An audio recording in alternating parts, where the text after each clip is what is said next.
D'une part, tous les collaborateurs ont le droit de se sentir bien et en sécurité au travail. À ce droit se rajoute aussi le devoir de chacun de contribuer à créer une ambiance positive et de respecter la dignité des collègues. Si vous êtes le plaignant, c'est-à-dire si vous subissez des comportements indésirables, sachez que vous avez droit autant que les autres à vous sentir bien et en sécurité dans le cadre du travail. N'ayez donc pas honte d'interpeller un collègue qui se conduit de manière indésirable. C'est une manière d'éviter que le problème ne s'aggrave.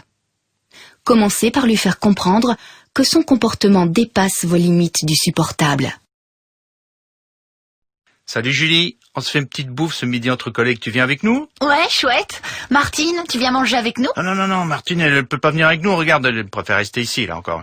Une montagne de boulot à terminer. Pas vrai Martine? Allez, viens Julie, on y va. Franck, tu dépasses les bornes. J'aime pas que tu répondes toujours à ma place. Et non, je préfère pas rester ici, ça me ferait vraiment plaisir d'aller manger avec vous. Ah oui. M'excuse, Martine. Pour le plaignant, le principal est d'extérioriser son problème et d'en parler.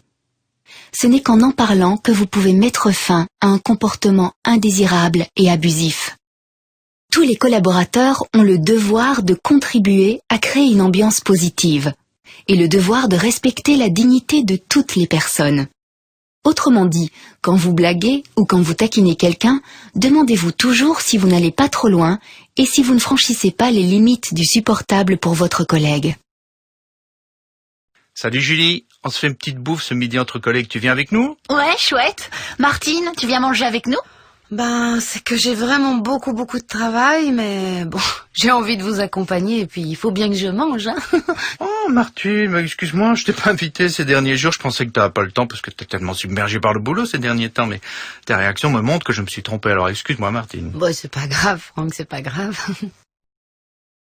Même si vous êtes seulement le témoin d'un comportement indésirable, c'est votre devoir de réagir.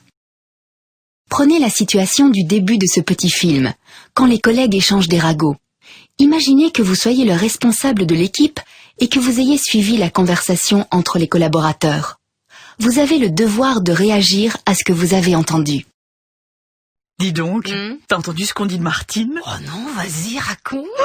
Il paraît que le chef lui a passé un fameux savon. C'est pas vrai encore. J'aurais bien aimé voir sa tête, hein, toutes ces petites rougeurs. Oh là là, sacré Martine. Mais ça a sûrement pas arrangé les auréoles sous les aisselles. Hein, Et sans parler de l'odeur. Léa, je ne peux pas accepter que tu parles de cette façon d'une collègue. Voilà, ça y est. Et c'est pas toi qui partages un bureau avec elle, hein? Si ça me dérange vraiment, je vois pas pourquoi je pourrais pas en parler. Bien au contraire, Léa, tu dois en parler. Moi, ce que je demande, c'est que vous vous respectiez entre collègues. Si tu veux en parler, adresse-toi directement à Martine et discrètement. Ce sera beaucoup plus efficace qu'avec des ragots. Mais oui, comme si vous pouvez en parler à Martine. Évidemment qu'on peut. Si tu veux, on peut d'abord en discuter ensemble pour voir ce qui t'empêche d'aborder la question avec Martine. Et aussi pour voir comment je peux t'aider. Même si vous ne faites pas partie de l'encadrement, vous avez le devoir d'intervenir en faveur de vos collègues. Si vous pensez qu'un collègue subit un harcèlement, posez-lui la question. Souvent, ce petit geste constitue le premier pas dans la bonne direction.